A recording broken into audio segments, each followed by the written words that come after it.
I'm going to provide you guys a scenario for a lot of you anime watchers, including myself, that probably sounds very familiar. So you ever just been binging an anime for 12 episodes, two characters fall in love, overcome trauma together, and then no kiss, no confession, just maybe a smile, hug, and a wave, then a credits roll.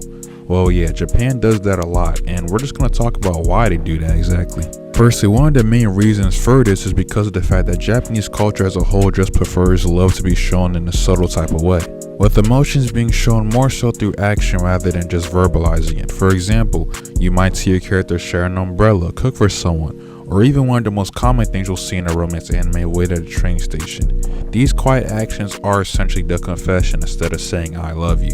So to the Japanese audience, yeah, they basically already said and confessed their love, while as to the Western audience or fans such as us, we're still waiting for that kiss. Plus, this sense of realism is kind of also applied to school romances as well. As to the Japanese, yeah, middle school and high school aren't like how it's cherished in America, where we believe that it could end up being a lifelong type of thing. While as to Japan, most of the culture understands, yeah, this is going to be temporary. You're probably not going to see them long after this. So that's why things just end at a confession, handhold, a blush, maybe a kiss here and there, but overall, we know shit's not going to end that well. Now, if you were to look in the perspective of the anime creators or the anime studios, it kind of makes sense as to why 12 episodes amount to nothing. Because if you think about it, again, anime creators know how powerful the fandom is, so they know that if the characters actually end up coming together, the interest in the anime will fade, ship rivalries end, and fan debates die, and they're gonna quite literally just go under the radar and become one of those 12 episode animes that will be talked about for, I don't know, a long while, but also be known as niche as well. But leaving things empty, or at least for the viewer to decide on what happens after, it leads to, again, shipping wars, fan art being alive, and having going on long after the anime ends, meaning more engagement and more possibilities for season 2 and so on and so forth.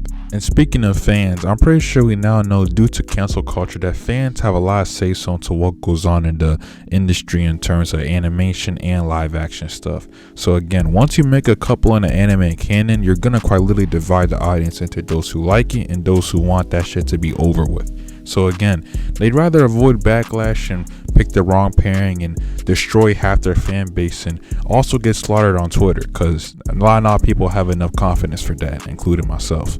Plus, we need to add the fact that there are certain romance animes that people like to deem as romance, when in reality romance is the subplot and the real story focuses on magic, fighting, maybe some school life, personal growth, or just recovering from trauma in the past. So if romance is to take the center stage at the end, it shifts the entire tone of the show. So creators end up making the main theme something more along the lines of friendship, victory, and self-discovery rather than romance. But enough with the reason. I'm just gonna explain some animes and how they use some of the reasoning I just explained to y'all into the whole romance thing. For example, the first one is A Silent Voice. As we both know, the two characters Shoya and Shoko never actually end up together, but the handhold and the shared smile basically is essentially a kiss in, Western terminology, but also holds a lot more weight than a kiss really would have. Another example also stems from the anime Toradora. Well, yes, there is a confession, but the anime ends before we ever see them living as an official couple. So fans are just left to make fan art and also just wonder what happens next, which also gives enough future pushback for season 2. But at the same time, we know that's never going to happen.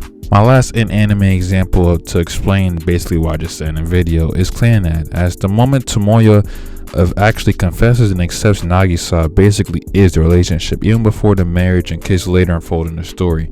This emotional climax in the confession is almost equivalent to a kiss, and if not more, to be honest, as again, the confession is something that's cherished way more over in that side of the world. Anyways, y'all, I appreciate you guys for watching this video. Definitely not one of my best works, but I feel like I just had to get a video out regardless, because the new year and stuff.